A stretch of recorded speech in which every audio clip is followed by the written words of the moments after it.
Boa noite a todas vocês. Estamos hoje aqui para dar início à nossa 12ª aula do estudo do curso preparatório do Espiritismo, com o material da Federação Espírita, né?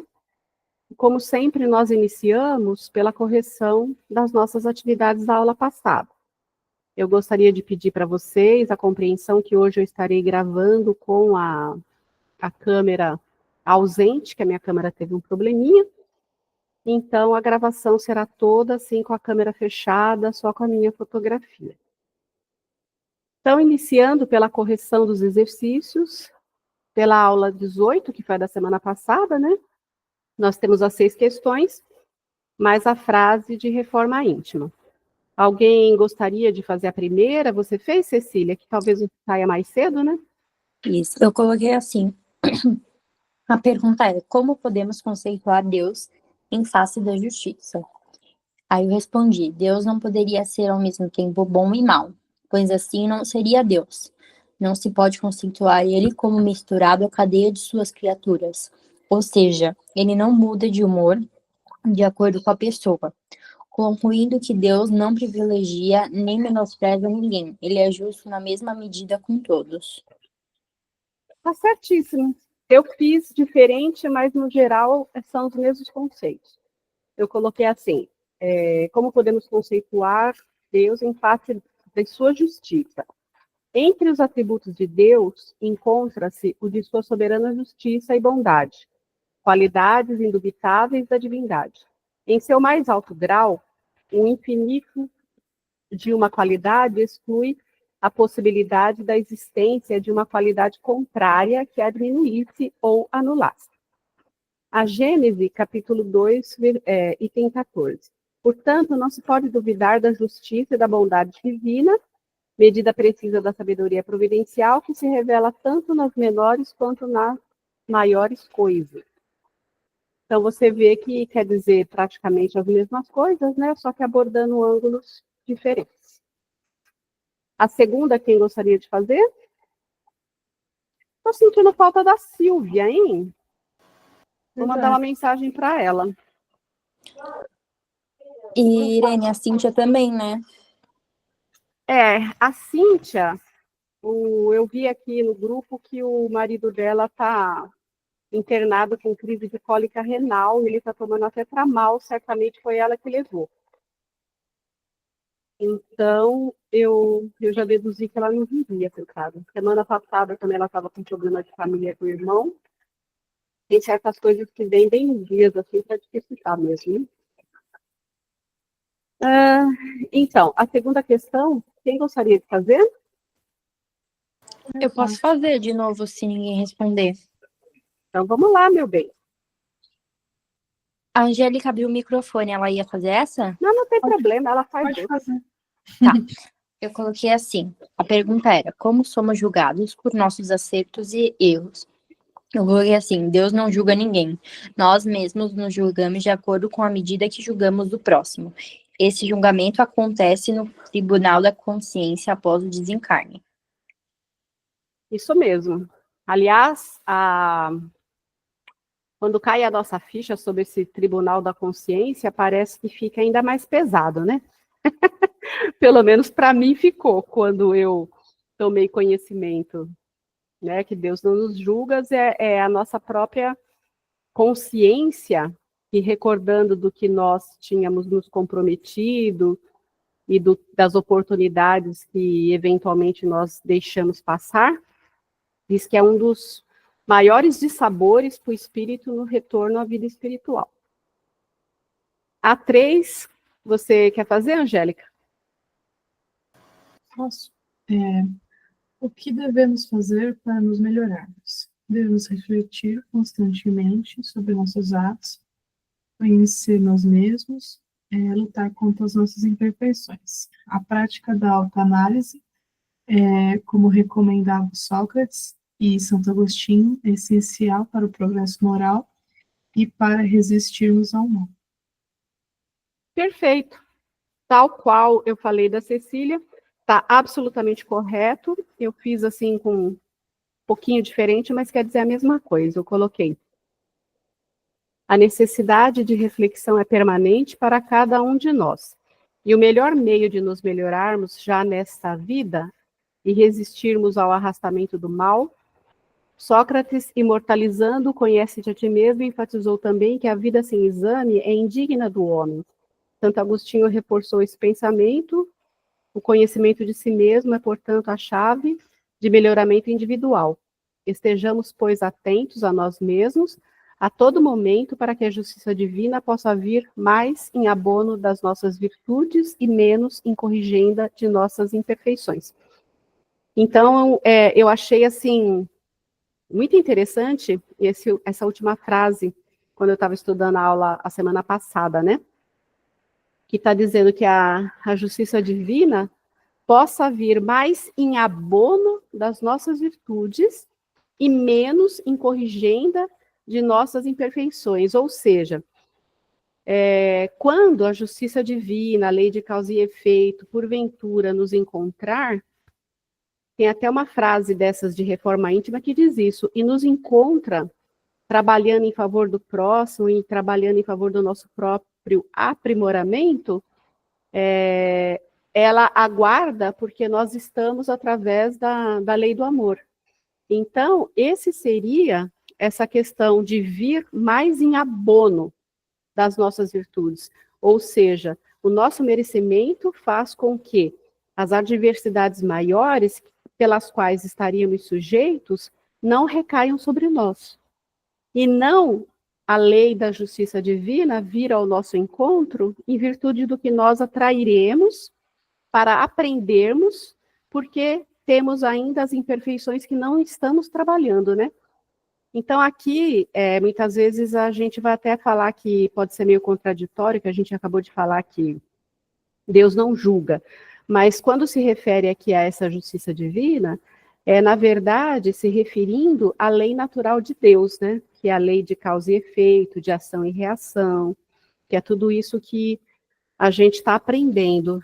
Quando nós praticamos qualquer coisa que seja, nós estamos fazendo uma escolha. E se essa nossa escolha não for a melhor, trazer prejuízo tanto para nós como para outros, nós estaremos adquirindo, entre aspas, débitos com a justiça, com essa lei natural de Deus, né? Que vai nos trazer algum tipo de resposta. Para toda ação, existe uma reação. Para toda causa, existe um efeito. Então, na verdade, são as leis naturais que nós estamos infringindo, e não Deus que está nos punindo ou alguma coisa nesse sentido. E a quarta questão, quem gostaria de fazer? Posso fazer. O que Jesus nos orienta acerca dos julgamentos. Jesus nos ensina a não julgar os outros, pois seremos julgados com a mesma medida que usarmos. Ele nos alerta para a responsabilidade e as consequências de julgar injustamente. Convida-nos à humildade e à compreensão, ao invés da crítica e a condenação. Exatamente. Então, para vocês verem, nessa questão de que a gente vai ser julgado com a mesma medida com que nós julgamos os outros, é verdade pelo simples fato de que nós não passaremos pelo tribunal da nossa consciência. Então, a nossa consciência, que é composta dos nossos valores e das nossas crenças, além, é claro, das leis de Deus que estão gravadas, latentes na nossa centelha divina, mas os nossos julgamentos feitos durante uma vida inteira são frutos desses valores e dessas crenças que compõem a nossa consciência. Então, quando passarmos pelo tribunal da nossa consciência, é exatamente o mesmo peso que atribuímos ao julgamento de terceiros que estaremos atribuindo a nós mesmos, né? Já que o juiz, no caso nós, é o mesmo. Na questão 5, gostaria de fazer, Cecília? Sim, eu respondi assim. A pergunta é: sintetize o pensamento de Emmanuel acerca da compreensão dos problemas alheios. Aí eu respondi: devemos ser compreensíveis acerca dos problemas alheios, pois todos nós estamos na Terra no período de provas e expiações. Ainda não somos espíritos puros e não devemos nos sentirmos superiores a ninguém. Tá certo. Eu respondi um pouquinho diferente, mas quer dizer a mesma coisa. Tudo que você falou está absolutamente certo, né? Todos nós estamos ainda no provas e expiações, praticamente no mesmo patamar de evolução, salvo uma ou outra diferença em um ou outro quesito, mas colocando numa balança a gente não é tão diferente assim. Então, portanto, é exatamente o que você falou. Eu respondi, Emmanuel também nos orienta para a necessidade de benevolência nos julgamentos, momento quando se trata de assuntos do coração, em que ainda somos extremamente deficientes, pois ninguém se conhece o suficiente para poder mensurar qual seria seu real comportamento frente às experiências afetivas do amanhã. Portanto, sempre melhor esperar e silenciar, por maior que te pareça o desvario do irmão no momento, sendo que nenhum de nós, no momento, consegue mensurar a parte de responsabilidade que nos compete a cada um nos desequilíbrios dos outros. Nós cometemos, muitas vezes, muitos enganos motivados pelo sentimento, né? Seja num sentimento que a gente tem por alguém que a gente tem afinidade, por um parente próximo, por um amigo, dos relacionamentos amorosos. E sempre que nós estamos sem o equilíbrio entre o coração, que é o sentimento do modo geral, não estou me referindo exclusivamente a relacionamentos, né? Com a nossa mente, né? Que é a nossa razão, por isso é que é interessante a fé raciocinada, nós estamos mais suscetíveis a desequilíbrios e até a sermos mais ou menos benevolentes com as outras pessoas em virtude do sentimento que nutrimos para com ela. A gente costuma ser mais generoso com as pessoas com quem a gente tem afinidade do que com as pessoas com quem a gente não tem tanta afinidade assim. Pelo contrário, quando até tem algum tipo de rusga, o nosso peso, a nossa medida é maior. Então, é isso que esse ângulo que eu respondi está se referindo com relação aos sentimentos. A sexta e última, gostaria de fazer, Angélica? Faço. Como entender o amor conforme a mensagem do Cristo? O amor, segundo o Cristo, deve ser incondicional e abrangente, estendido inclusive aos adversários e ofensores. É um sentimento mais poderoso para a transformação moral, capaz de curar feridas e superar todos os males. O amor verdadeiro é a base das relações humanas saudáveis e o principal caminho para o bem. Muito bem, é isso mesmo. Alguém tem alguma dúvida com relação ao questionário? Podemos passar por comentário da reforma íntima? Nessa frase da reforma íntima, nós temos, em qualquer dificuldade com as relações afetivas, é preciso lembrar que toda criatura humana é um ser inteligente e em transformação incessante. E, por vezes, a mudança das pessoas que amamos não se verifica na direção das nossas próprias escolhas. Essa frase, ela faz com que a gente possa olhar para ela em diferentes aspectos dos relacionamentos. Pode ser tanto no sentido de relacionamento amoroso, né? Como no sentido de um relacionamento familiar mesmo, das pessoas que nos cercam, que nos amamos. Por exemplo, fazendo uma analogia, todos nós que temos filhos, que temos irmãos, que temos pai, mãe, qualquer outro parente próximo, ou até um amigo que seja considerado como um irmão do coração, digamos assim, nós nos conhecemos, nós desenvolvemos relacionamentos, muitas vezes a gente conhece em tenra idade, outras vezes até nem tanto assim. Mas o que eu quero dizer é que, como nós somos criaturas em constante construção, nós estamos sempre ressignificando alguma coisa na nossa vida, seja no aspecto moral, no aspecto intelectual, no aspecto de crença religiosa, né? Tem gente que nasce num berço, sei lá, de uma religião X e depois se torna Y.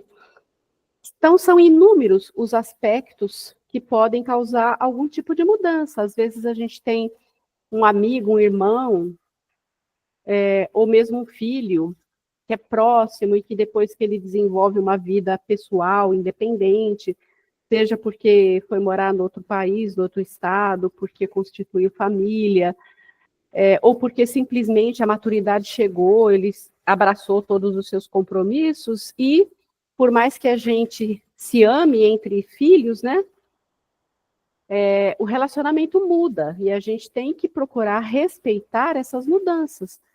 Então, nesse sentido também, se opera essa questão, que você está acostumado com um tipo de relacionamento, de intercâmbio pessoal, de acolhimento, que é próprio de uma época da vida, que depois se torna diferente nas ocupações humanas.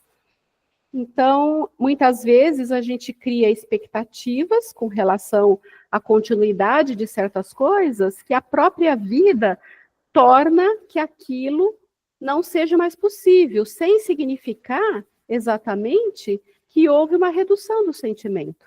A gente ama da mesma forma aquele parente próximo que foi morar um pouquinho mais longe, que saiu do nosso teto, que hoje constituiu família e tem as suas prioridades. Então é isso, a gente tem que saber administrar as nossas expectativas, a nossa dependência emocional, a forma como a gente gostaria de ter o pertencimento na vida de outras pessoas, né? E isso também está intimamente ligado com relacionamentos amorosos mesmo, né? Muitas vezes você se casa, aí você se casou, sei lá, com 25, mesmo que seja com 30 anos, já numa fase em que você tem uma boa maturidade, e aí o seu casamento permanece por 10, 20, 30 anos. E quando a gente começa a viver de uma forma sobre o mesmo teto, como se dizem, né? Aí é que a gente conhece realmente como é que são as pessoas, a convivência faz com que tenha mais liberdade, e todo esse processo que eu citei anteriormente, de transformação, de reconstrução, que é algo inerente à nossa evolução e que nós também mudamos, se opera também com o nosso cônjuge, com o nosso namorado, e muitas vezes a ressignificação que cada um tem faz com que haja um distanciamento e que algumas coisas não façam mais sentido. E aí, se a gente não tiver muito amor realmente, muita vontade de construir um relacionamento, de conversar de como se sente, de fazer acordos, etc., as coisas se perdem. Mas, via de regra, as coisas se perdem quando não há amor suficiente de um dos lados para continuar tentando. Essa é a realidade. Então, essa questão que a mudança das pessoas que amamos não se verifica na direção das nossas próprias escolhas, é uma realidade gritante que acontece na nossa vida em todo nível de relacionamento e vai continuar existindo. E é bom que nós tenhamos essa visão e maturidade para isso, para que a gente possa saber como que vamos reagir diante dessas nuances que faz parte da própria vida. Tudo muda. Os avós têm os netinhos ali pequenininhos, as crianças chegam e as crianças vão crescendo, depois já vai ficar com preguiça de ir na casa dos avós. Então, tudo muda, tudo é fase. E a gente tem que ter maturidade emocional para estar lidando com tudo isso. Faz parte da vida, faz parte do direcionamento e da evolução individual de cada um, sem querer dizer necessariamente que houve uma redução do sentimento. Apenas a pessoa tem outro tipo de prioridade. E é isso. Alguém gostaria de fazer algum comentário a respeito disso? Achei que você foi muito certeira, em todos os sentidos. Achei que Faz muito sentido o que você falou da questão das relações, apesar de você gostar de uma pessoa, mas as relações com o tempo vai mudando, porque as prioridades também vão mudando, e é natural isso acontecer. É importante só ter maturidade para entender esse tipo de mudança e respeitar a opinião do outro. Interessante, gostei. Com toda certeza. Inclusive, até posso dizer, pela bagagem que eu tenho, não bagagem assim de diversidade, né? Porque praticamente quase posso dizer que namorei só com meu marido e casei com 22 anos e estamos juntos desde então, dividindo muitas coisas. Mas até perdi tudo a meada. Será que não pode falar mal do marido na aula, gente? Peraí. Deixa eu ler de novo aqui. Ah, sim. Então, o que eu ia dizer é que, mesmo quando a gente ama muito uma pessoa, um cônjuge, um namorado, um noivo, relacionamento assim de mais longa data, quando a gente tem uma certa maturidade, se a gente não souber administrar o relacionamento e querer que continue dando certo, a gente percebe que só o amor não é suficiente. Você pode amar muito o seu cônjuge e não conseguir conviver com ele. Porque essas mudanças, as diferenças, elas vão se alinhando de uma forma que vai se distanciando se você não tem uma ação conjunta no sentido de partilhar e de fazer acordos. Aí o distanciamento vai indo e vocês acabam se perdendo, acabam tendo dois exames sobre o mesmo sexo. É interessante, às vezes a gente fala isso, até troca, né? Mas é uma verdade. Então, tudo na vida da gente tem que ter muita conversa, tem que ter muito acordo, tem que ter amor e tem que ter boa vontade. Mas só o amor não é o suficiente. Uhum. E a gente pensa que é, né? Sim. Quando é mais novinha, assim, quando está na idade da Cecília, por exemplo, que é a nossa menina, aí a gente acha que só isso é suficiente, mas não, tem uma porção de outras coisas que pesam bastante no dia a dia. Bom, então é só isso, ninguém quer comentar mais nada, podemos passar para a aula? Então vamos lá, acabei de apertar uma coisa aqui que não devia, não pode cheio. Fazer, compartilhar a tela, me dá um lá. Eu acho que a Silvinha dormiu. Será? É, porque ela tem ficado com os netos, e aí ela chega cansada, me mandou mensagem falando que o celular dela estava descarregando, que ela ia pôr o celular para carregar. Acho que enquanto ela esperou, ela deve ter dormido.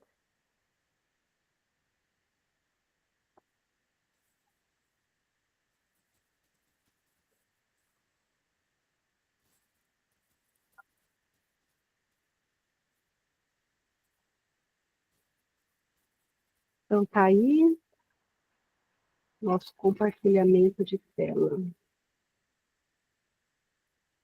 Então, vamos lá, né? Nossa 19ª aula. Nós temos a parte A porta estreita, a parte B, C de perfeitos, e a parte C, as nossas atividades habituais.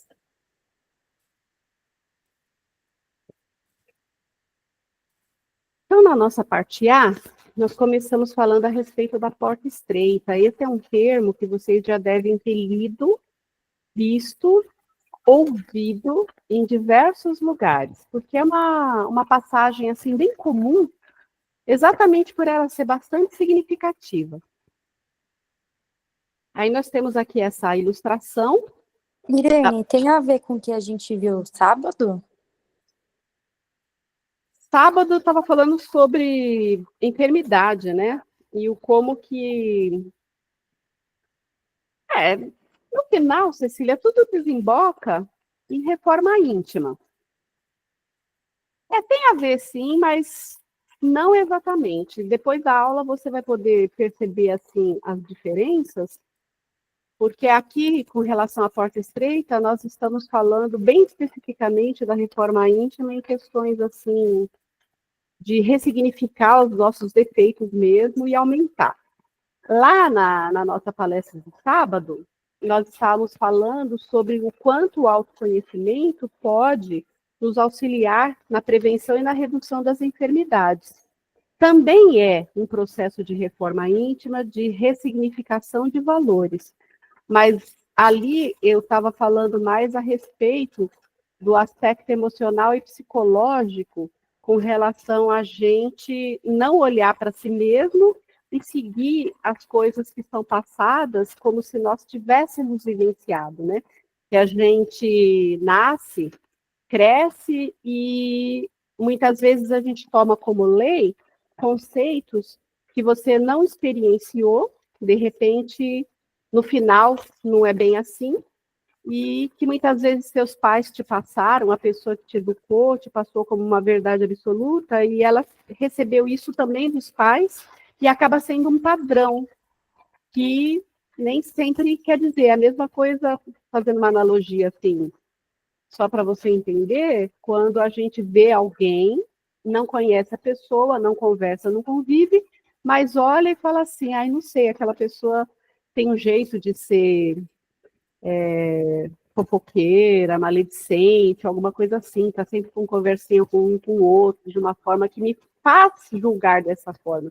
E quando você vai e conhece, você vê que não é nada daquilo, que é uma pessoa, pelo contrário, conversa bastante, porque é acolhedora, só que o conceito coletivo das pessoas e o seu com relação a ela, é que ela estava sempre conversando porque estava fazendo comentários, muitas vezes poderia ser no nível até de fofoca, quando, na verdade, os outros se sentem à vontade em conversar com ela, porque ela é uma pessoa boa e acolhedora, entendeu? Entendi. Bom, então, nós temos aqui à frente os dois caminhos, e a pessoa está ali coçando a cabeça na encruzilhada, né, sem saber se vai para a esquerda ou se vai para a direita. Porque para tudo que a gente escolhe na vida, para toda escolha existe uma renúncia. Porque, vamos supor, faz de conta que eu estou entre fazer um curso de psicologia ou de pedagogia. Quando eu optar por pedagogia, eu estarei abrindo mão da possibilidade de fazer psicologia e de tudo aquilo que viria trazer para a minha vida. Né? Quando eu escolho, por exemplo, um relacionamento, eu estou focando numa pessoa e abrindo mão de todas as outras possibilidades que poderiam aparecer pela minha vida. Então, essa característica aqui dos dois caminhos é um tipo de bifurcação que acontece na vida da gente nas pequenas coisas. Quando você opta pela roupa vermelha e não pela azul, é que são tantas as escolhas que nós fazemos no dia a dia, que são pequenas, que são individuais, que a gente não para pensar. Mas todas elas significam uma renúncia a outra e um leque de possibilidades e caminhos que podem estar surgindo, até mesmo na escolha simples da roupa, entre a vermelha e a azul. De repente, a vermelha que eu escolhi hoje me deixou com um aspecto de um astral mais elevado, mais brilho, mais alegre, mais radiante, e essa expressão que eu estou passando faz com que eu ande com o meu trabalho, as pessoas me vejam de uma forma diferente, venham conversar comigo dentro daquela sintonia, daquela energia, diferente se eu tivesse escolhido aquela cor azul marinho. Entendem? Então, por menor que seja, cada escolha que a gente faz significa uma renúncia de outras. E a gente não pode viver no automático, a gente tem que saber pensar e mensurar o que eu estarei, o que esse caminho está me levando e o que o outro me levaria. Então, aqui começando.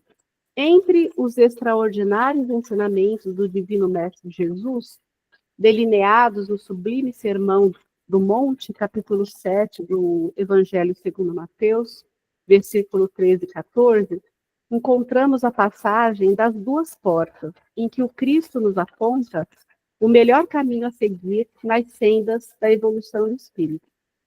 A ideia das portas, porém, já era encontrada nas antigas tradições religiosas como locais de passagem entre dois estados, entre dois mundos distintos um do outro, entre o conhecido e o desconhecido, entre a luz e as trevas. E levando a resultados inteiramente diversos, o iniciado era preparado através de duras provas para a travessia, cabendo-lhe, todavia, escolher a forma como realizá-la. Tratava-se dos rituais de passagem, em que a travessia era uma viagem rumo a uma situação diversa daquela em que o candidato vivera até aquele momento. Nas tradições judaicas e cristãs, essa passagem transformou-se num acesso à revelação. Ainda hoje, essa tradição é mantida e pode ser sentida em diversos rituais modernos, como, por exemplo, nos trotes universitários, em que os calouros são submetidos, frequentemente, a humilhações e violências extremas. No Evangelho segundo o Espiritismo, encontramos a lição da porta assim colocada por Allan Kardec.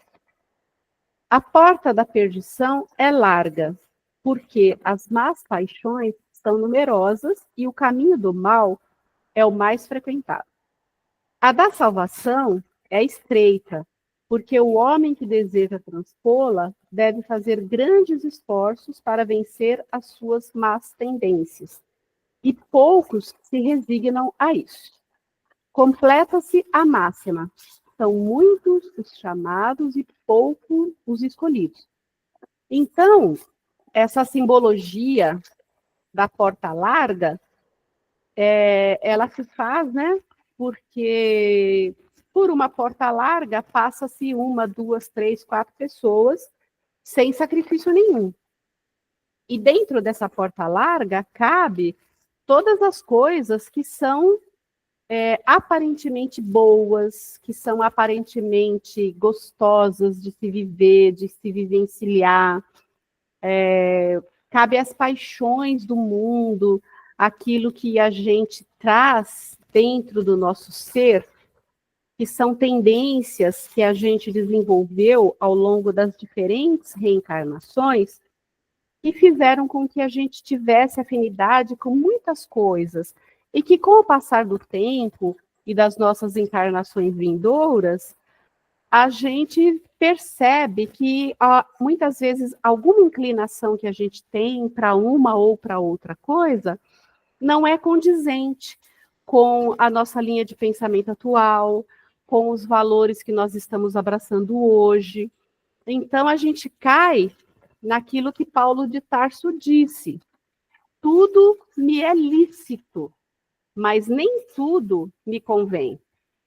Né? Então, se eu quiser simplesmente, eu tenho aqui uma tendência que eu gostaria muito de frequentar determinadas baladas ou coisa parecida, mas me convém, muitas vezes, ir num lugar que eu sei que as pessoas vão com intenções frívolas, onde as pessoas se divertem muitas vezes à base de bebidas geradas a álcool, onde as pessoas vão com vistas a curtir realmente, a não levar em consideração circunstâncias, sentimentos, respeito e coisas afim, onde alguém pode simplesmente colocar algo na sua bebida que possa te fazer curtir melhor, né? Que me fugiu a palavra agora que eu vejo nos filmes.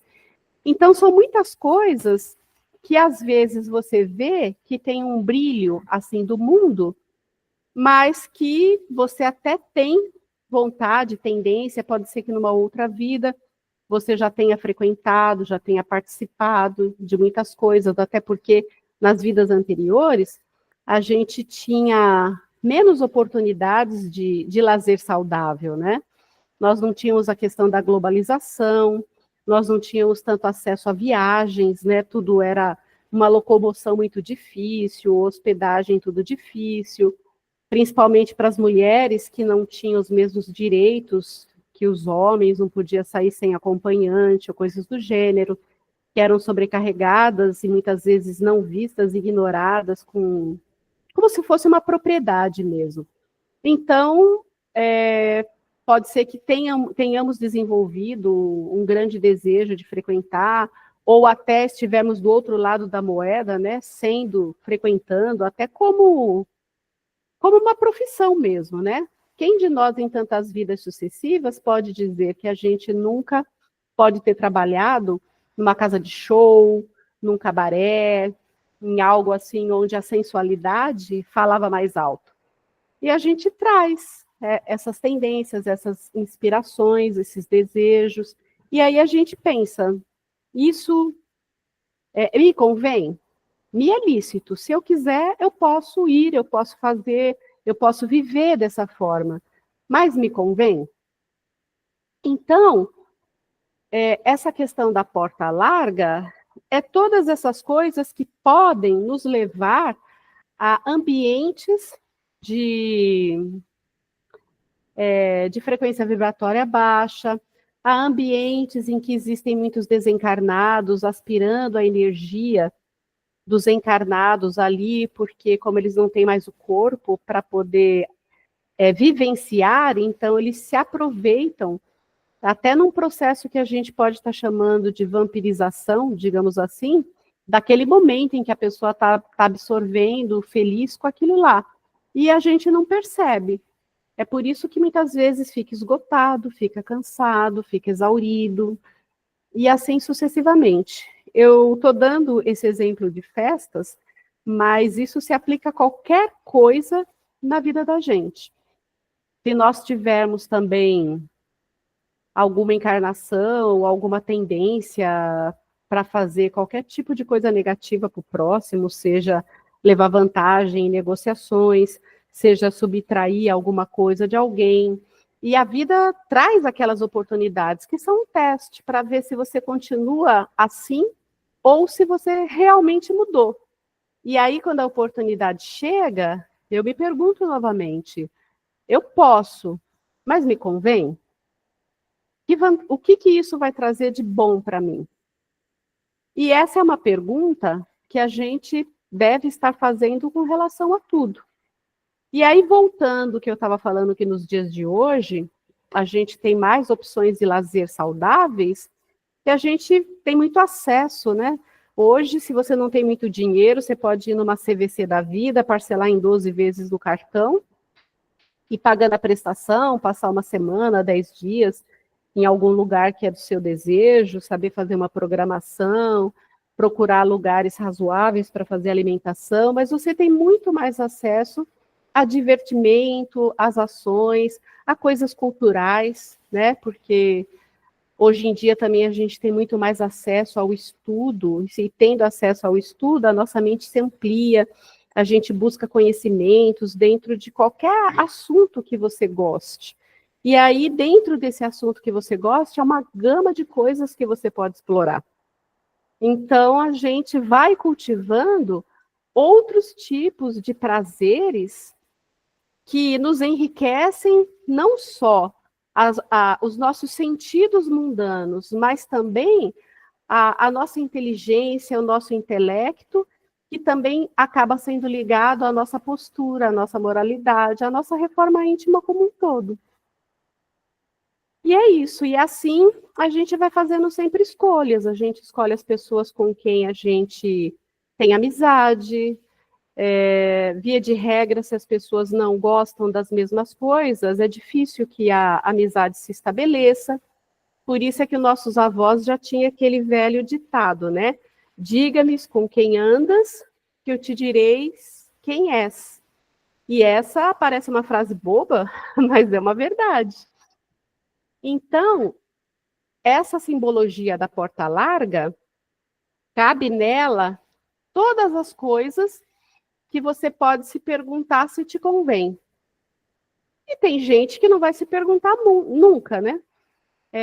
Aquela pessoa que não é espiritualizada, que não tem o conhecimento que nós estamos adquirindo com relação às leis que regem o mundo material e espiritual, e com relação às leis naturais de Deus, e com relação à responsabilidade que a gente tem na construção do nosso amanhã, e esse amanhã não é próxima encarnação, não, é amanhã, ano que vem, mês que vem, essa encarnação mesmo, e também as outras. Se eu não tenho esse conhecimento, esse conceito enraizado dentro de mim, no meu coração, aí as pessoas pensam que não, a vida é uma só, eu tenho mais a que fazer o que está rolando, que eu tenho vontade. O que todo mundo faz acaba se tornando na cabeça das pessoas como algo natural, porque todo mundo faz parte da sociedade, faz parte do meu grupo de amigos, faz parte da minha faixa etária, então, se todo mundo faz, me é lícito fazer também. Aí a gente tem que se perguntar, será? Se nós não temos o conhecimento, que é justamente o autoconhecimento, que até está ligado à questão da palestra de sábado, a gente vai estar construindo, fazendo escolhas que podem não ser muito boas, adentrando por caminhos, e isso sim pode nos levar a enfermidades, como foi dito no sábado, na palestrinha aí que eu postei no grupo. Então, gente, eu acho que deu para ficar claro esse conceito da porta larga. E por que que ela está sendo classificada aqui, nesse material da federação, como a porta da perdição, das más paixões, que são numerosas, e o caminho do mal é o mais frequentado. E quando a gente fala o caminho do mal, não é necessariamente pessoas que são marginais, que são trapaceiros, que são ladrões, que são usurpadores disso ou daquilo. Não, não é isso. É o mal nesse sentido. Aquilo que não traz necessariamente o bem. O autoconhecimento, o nosso aprimoramento. Tudo isso é caracterizado como um mal, porque vai servir, no mínimo, como um processo estacionário na nossa evolução. E já deu para a gente perceber o quanto que a gente, por mais que faça caminha pouco num período de uma vida, de uma encarnação, o quanto que as oportunidades de reencarnação estão mais escassas, e o quanto esse período que estamos encarnados aqui é um período decisivo, para que a gente possa estabelecer uma frequência vibratória que nos permita estar no período de regeneração, aqui juntos novamente, né? E aí, continuando a leitura, a da salvação é estreita, porque o homem que deseja transpô-la deve fazer grandes esforços para vencer as suas más tendências, e poucos se resignam a isso. Completa-se a máxima: são muitos os chamados e poucos os escolhidos. Tudo aquilo que exige algum certo sacrifício não é muito bem-vindo quando a pessoa não está firme no seu propósito, né? Então, trabalhar não é muito prazeroso, né, para muitas pessoas. No entanto, se você está firme ali no seu propósito, no seu objetivo, na construção daquilo que você quer conquistar para a sua vida, aí você faz o sacrifício de ter a disciplina do horário de levantar, do que você precisa fazer, do transporte público, do horário a ser cumprido, do relacionamento com chefia, das cobranças que você vai ter. E assim sucessivamente, você vai procurando se moldar sem se corromper frente a um objetivo. E a mesma coisa é a questão do autoconhecimento para a maioria das pessoas. Quando você vê que tem, assim, alguma coisa a mais para você fazer, sei lá, a leitura de um livro, um exercício de reforma íntima, um questionário maior, que de 6 vai para 9 questões, e assim sucessivamente, aí a gente já vê como uma coisa pesada, né? E muitos acreditam que aquilo seja realmente um peso. E aí você não vê o benefício por trás daquilo lá. E opta por não fazer. Por que que nós temos, como eu disse, tantas pessoas no nosso grupo e tantas pessoas aqui na sala de aula online? Porque nós, desse nosso grupo, optamos por estar aqui, nesse grupo, buscando o mesmo objetivo, a mesma vibração, que é o nosso conhecimento, o nosso autoconhecimento, a ampliação da nossa religiosidade, conhecer um pouco mais as leis de Deus, para que a gente possa estar aplicando na nossa vida. E outras pessoas fizeram opções de estar em outros lugares. Pode estar passeando, pode estar no happy hour, pode estar simplesmente dormindo mais cedo, pode estar simplesmente vendo um filme na Netflix, e assim sucessivamente. São escolhas, entenderam? Então, quando se tem algo que você tem que assumir um compromisso, muitas pessoas não querem, não fazem essa escolha. Né? Já teve, por exemplo, momentos em que nós tivemos o dobro de pessoas, ou até mais que isso, na nossa sala online, mas nem todas perseveram. Então, é uma questão de querer adentrar, né, nesse quesito do autoconhecimento.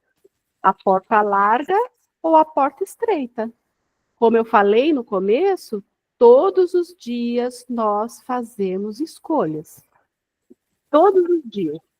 Eu vou escolher se eu vou tomar café preto ou com leite, vou escolher se eu vou colocar uma proteína no meu pão ou frios, eu escolho a roupa, eu escolho o caminho que eu vou fazer para o trabalho, eu escolho como que eu vou viver aquele dia, se eu vou encarar como uma bênção, como um agradecimento, como mais uma oportunidade, como uma página em branco que eu estou escrevendo na minha vida, ou se eu vou escolher olhar que está um frio danado, que eu tenho que estar 7 horas no ponto, e aquele vento na orelha, e aquele montão de gente no transporte público, e já seguir o meu dia de uma forma amargurada. Tudo depende do nosso olhar.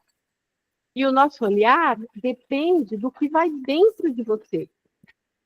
E o que vai dentro de você que ainda carece de aprimoramento, esse é o nosso objetivo. Aprimorar. É a porta estreita. Continuando aqui. Essa frase aqui, eu fiquei muito tempo no começo, sempre pensando, mas como assim? Muitos são chamados e poucos os escolhidos. Isso significa, como tem algumas parábolas aí, como das bodas, né? O convite, o chamado, ele é estendido a todos, mas nem todos atendem ao chamado. Por isso é que você pode estar distribuindo aí 100 convites, digamos assim, e no final somente 10% comparece, a maioria das pessoas não comparece. Então, você chamou 100, mas só apareceram, só compareceram, só foram escolhidos, entre aspas, a participar da sua festa de aniversário 10. Que é exatamente somente aqueles que atenderam ao chamado. Esse é o estado atual da humanidade terrena, porque sendo a Terra um mundo de expiações, nela predomina o mal. Quando estiver transformada, o caminho do bem será mais frequentado. Então, volto a dizer, não é a predominância do mal, propriamente dito, de pessoas más e que são contrárias às leis civis e que são uma ameaça para o mundo. É esse mal que nós estamos conversando, a questão da porta larga, que continua sendo a maior opção das pessoas. Devemos entender essas palavras, portanto, em sentido relativo e não absoluto.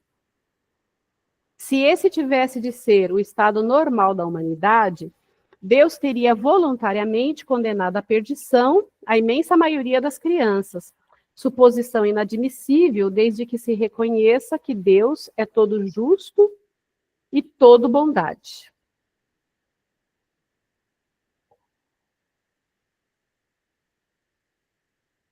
Ao analisar a questão posta por Jesus, Emmanuel situa as portas na muralha do tempo, delimitando as dimensões passado e presente, aquém e futuro, além da muralha para mostrar-nos que podemos permanecer na comodidade dos desacertos do mundo, ou optarmos pela renovação dos nossos valores, que é o que nós estamos trabalhando. De fato, a porta larga, a da perdição, aponta para ilusões do mundo, as más paixões, os vícios, os maus hábitos, as frustrações, os desequilíbrios, as más tendências, as concepções errôneas. É o caminho mais trilhado, visto que a humanidade ainda não se deu conta da importância da vida futura, preferindo permanecer nas cogitações do imediatismo e das sensações, degradando-se nos atrativos que essa porta oferece.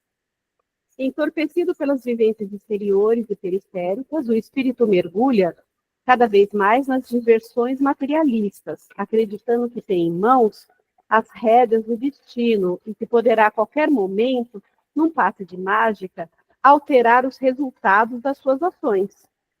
Equivocado, ignora os meandros da lei de causa e efeito, que mais cedo ou mais tarde o chamará a complexos reajustes.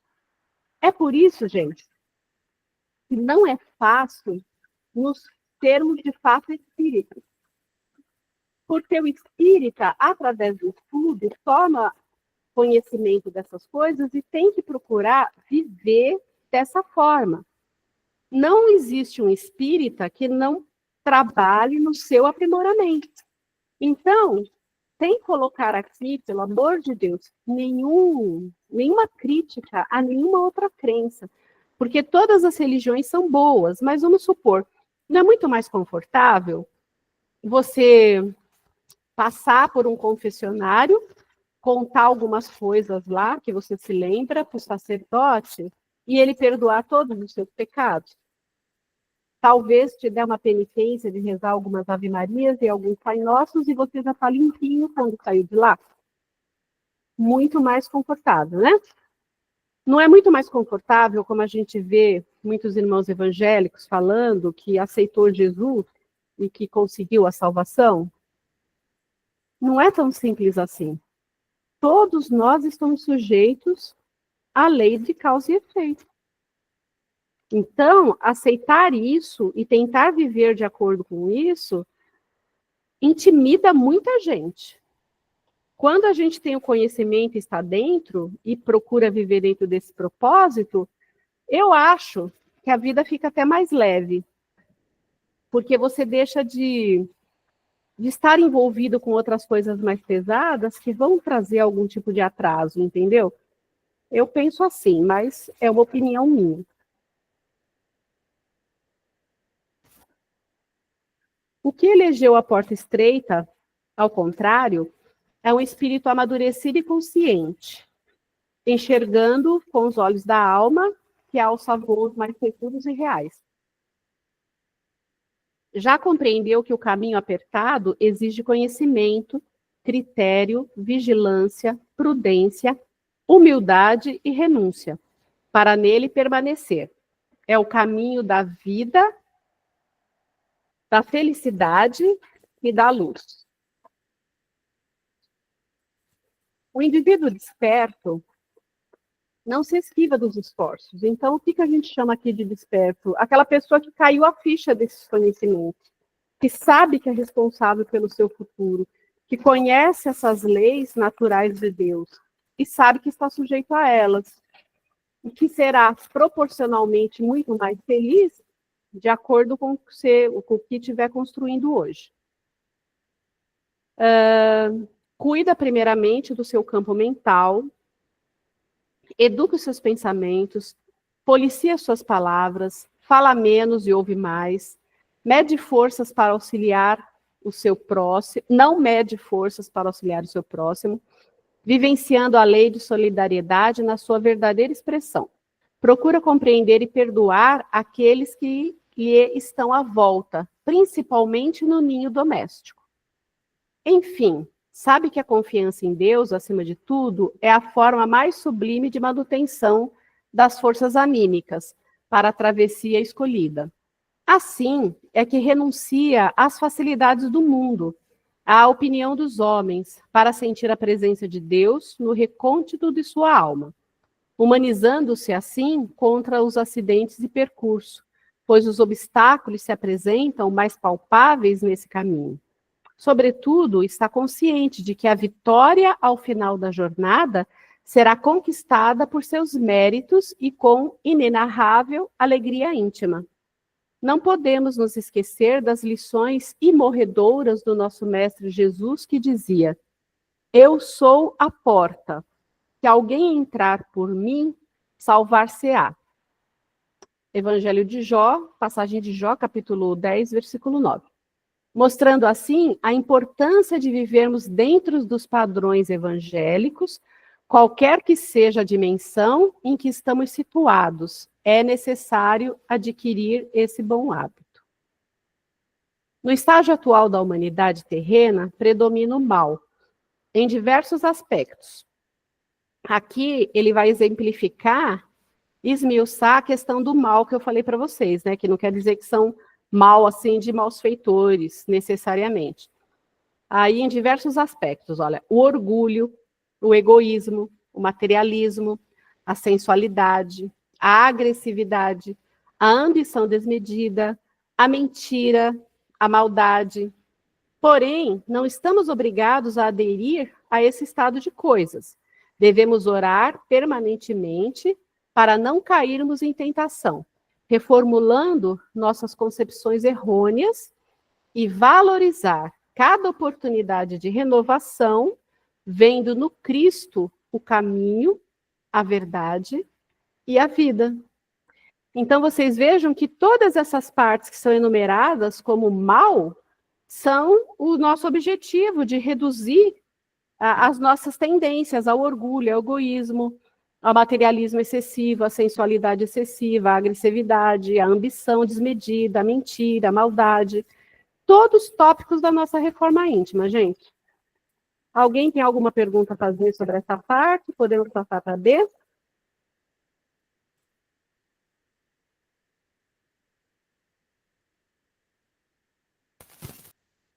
Então, vamos lá. C de perfeitos, a nossa parte B. Olha, tem até aqui um céu bonito, hein? Olha, um nascer ao pôr do sol, não sei, que eu amo. Mais aqui umas nuvens maravilhosas, um solzinho, aquele verde, bem típico de céu. Tendes ouvido o que foi dito: amarás o teu próximo e odiarás o teu inimigo. Eu, porém, vos digo: amai vossos inimigos, fazei bem aos que vos perseguem e caluniam, para serdes filhos de vosso Pai que está nos céus, que faz nascer o sol sobre os bons e maus, e vir chuva sobre os justos e os injustos. Porque, se só amardes aos que vos amam, que recompensa tereis? Não fazem o mesmo os publicanos? Se somente saudardes os vossos irmãos, que é o que com isto fazeis mais do que os outros, não fazem o mesmo os gentios? Sede, pois, perfeitos, como é perfeito o vosso Pai Celestial. Mateus, capítulo 5, versículo de 43 a 40. Passagem semelhante é narrada pelo evangelista Lucas, aparecendo o último versículo assim: sede, pois, misericordiosos, como também vosso Pai é misericordioso. Jesus disse: não vim destruir a lei, mas sim cumpri-la. Como já vimos anteriormente, o mestre referia-se à lei divina e não à lei humana, que mandava amar ao próximo e odiar aos inimigos. Entretanto, não nos enganemos com o sentido que devemos dar às palavras de Jesus quando nos manda amar nossos inimigos, pois com isso não quis, por certo, dizer que devemos amar o inimigo com enternecimento e carinho, a ternura e confiança que dedicamos a um irmão ou a um amigo. Não poderemos ter para com quem nos persegue as mesmas expansões de amizade ou arroubos de simpatia que manifestamos por aqueles com os quais estamos em comunhão de pensamento em sintonia. Então, é isso que muitas vezes eu comento quando a pessoa diz: eu não consigo esquecer, eu não consigo perdoar, eu não consigo engolir o mal que me fez. Então, não se trata de você ter uma transformação em tudo aquilo que você ainda não ressignificou em você mesmo com relação ao fato, com relação a uma pessoa. Até porque o aprendizado, ele tem que permanecer. Mas significa você resetar, você não vibrar negativamente de retorno, você não desejar o mal. E se tiver a oportunidade, caso assim que não vá te trazer malefícios, né, até auxiliar, se for o caso. Amar os inimigos, então, é não lhes ter ódio, nem rancor, nem desejo de vingança. É perdoar-lhe o mal que nos fazem, sem obstar a reconciliação. É desejar-lhes o bem e não o mal. Alegrar-nos com a sua felicidade, estendendo-lhes a mão caridosa em caso de necessidade. Abstendo-nos por palavras e atos de tudo quanto possa prejudicá-los. É, enfim, pagar sempre o mal com o bem, sem ideia de humilhá-los, e quem isso fizer, estará, sem dúvida, amando a seus inimigos. Deus é a perfeição infinita em todas as coisas. E daí não devemos tomar ao pé da letra a máxima, sede perfeitos, pois isso suporia a possibilidade de alcançarmos a perfeição absoluta, tornando a criatura igual ao Criador, o que é inadmissível. Assim, Jesus apresentava aos homens um modelo, o mais perfeito, para que se esforçassem por imitá-lo, a fim de alcançarem a perfeição relativa de que são capazes. Então, quando fala para não levar o pé da letra, né, porque nós ainda estamos muito distantes da perfeição, é no sentido de que o ser de perfeitos é seguir ao máximo possível todos os exemplos, todo o caminho, todo o ensinamento, toda a trajetória que Jesus, que foi o ser mais perfeito encarnado aqui nesse planeta, nos trouxe e tem nos trazido até. O grau de perfeição que podemos atingir está na razão da extensão do amor ao próximo que podemos realizar, dilatando até o amor aos inimigos. Moisés teve de ensinar os seus tutelados a amarem pelo menos de sua grei ou família. Jesus, porém, dilata o ensinamento, fazendo-nos compreender que todos os homens são irmãos, filhos de um único pai, seja qual for a raça a que pertençam, até mesmo o nosso próprio inimigo.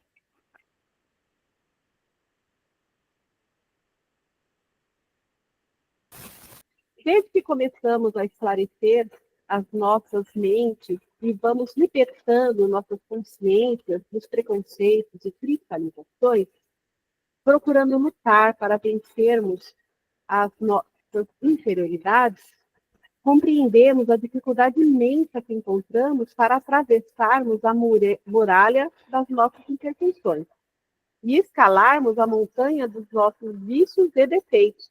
Então, essa frase nos reporta a parte A, que a gente vai compreendendo e vai caminhando a passos muito curtos na ressignificação das nossas imperfeições, que é a porta estreita que estamos na parte A.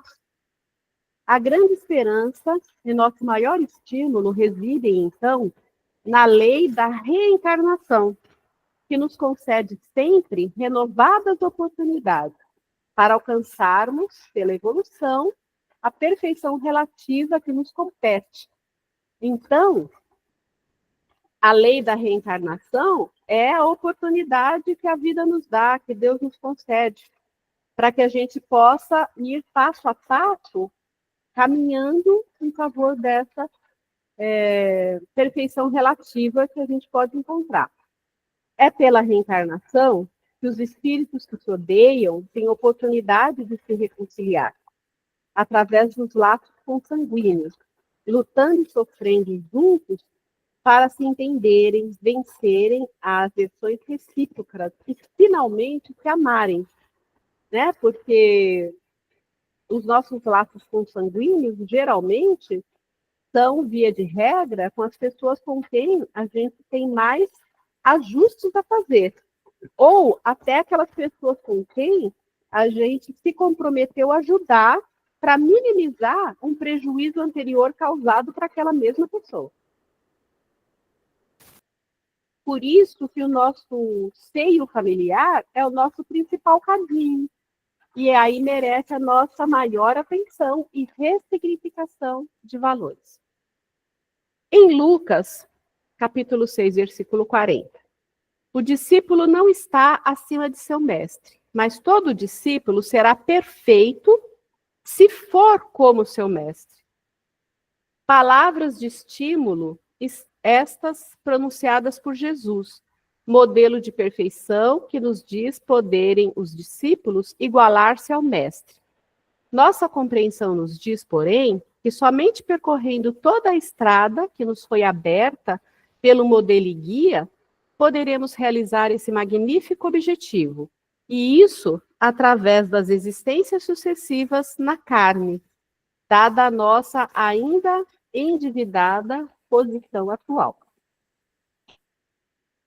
Poderemos acelerar a nossa marcha e ganhar terreno no extenso caminho a percorrer, em busca do nosso aperfeiçoamento. Se desde já nos compenetrarmos do nosso papel da necessidade urgente de vivê-lo intensamente, buscando fazê-lo através do nosso sentimento de caridade e de amor ao próximo, fazendo bem pelo bem, sem esperar recompensa, pagando o mal com o bem, defendendo o fraco contra o forte e sacrificando sempre nossos interesses em face da justiça, sendo indulgentes para com as fraquezas alheias e severos para com as próprias, não nos comprazendo em evidenciar os defeitos dos outros, mas estudando nossas próprias imperfeições e trabalhando incansavelmente para nos combater e vencer. O espiritismo bem compreendido, mas sobretudo bem sentido e vivido, acelera a evolução e conduz inevitavelmente o seu adepto à perfeição, porquanto o progresso moral e espiritual é a característica do verdadeiro espírita, ou verdadeiro cristão. O verdadeiro e sincero espírita tem o coração enternecido e a fé a toda prova, podendo ser reconhecido por sua transformação moral, pelo esforço que faz para dominar as suas más inclinações. Ou seja, o espírita é sinônimo de reforma íntima. E aí, gente, ficou alguma dúvida com relação à parte B? Não. Sério? Por enquanto, Que bom, fico feliz. Bom, então aqui na parte C, nós vamos ter as nossas 6 questões para a próxima semana e a nossa nova frase aqui, modelo de reforma íntima, né? Ninguém evolui, nem prospera, nem melhora e nem se educa, enquanto não aprende a empregar o tempo com o devido proveito. Isso aqui dá para refletir bem, hein? Então, boa sorte nas nossas reflexões aí para a próxima semana. Deixa eu tirar aqui a apresentação.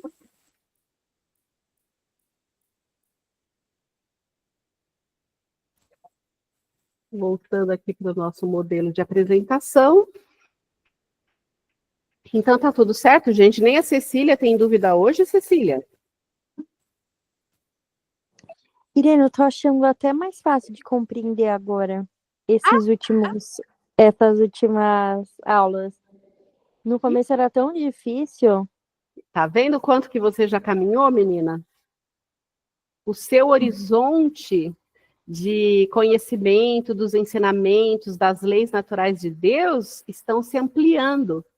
E outra, quando a gente se coloca a caminho, o plano espiritual ajuda. Você pode não se lembrar, mas certamente quando você vai dormir, se você desdobra do seu corpo físico, você também participa de atividades do desdobramento que geram ainda mais conhecimento.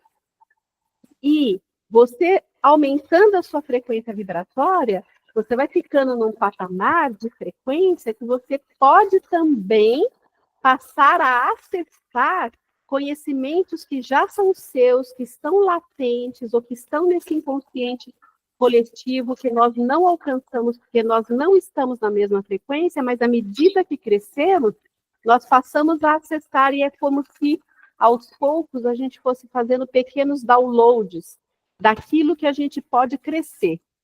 É por isso que às vezes você dorme de um jeito e acorda pensando de forma diferente. Pode parecer loucura, mas é verdade. Eu sinto assim, eu percebo assim na minha vida. Bom, gente, então é isso. Terminamos mais cedo hoje, ó. 12 minutos mais cedo, que ainda não seriam suficientes para a gente fazer mais uma parte. Então, eu agradeço mais uma vez a presença, o carinho de cada uma de vocês, de estarmos aqui juntas, refletindo, direcionando, né, as nossas intenções nessa egrégora de amor, de desejo de evolução, né, que é o nosso grupo. E com certeza estamos interligadas e também devemos nos encontrar nos desdobramentos aí para maiores aprendizados. Então, a minha gratidão sempre. Desejo a vocês que Deus nos dê uma boa noite de descanso, de sono, que vocês voltem aí ao seio da família e que esteja tudo muito perfeito. Uma boa noite a todas, um beijo grande. Boa noite. Boa noite, gente. Boa noite. Boa noite. Boa noite.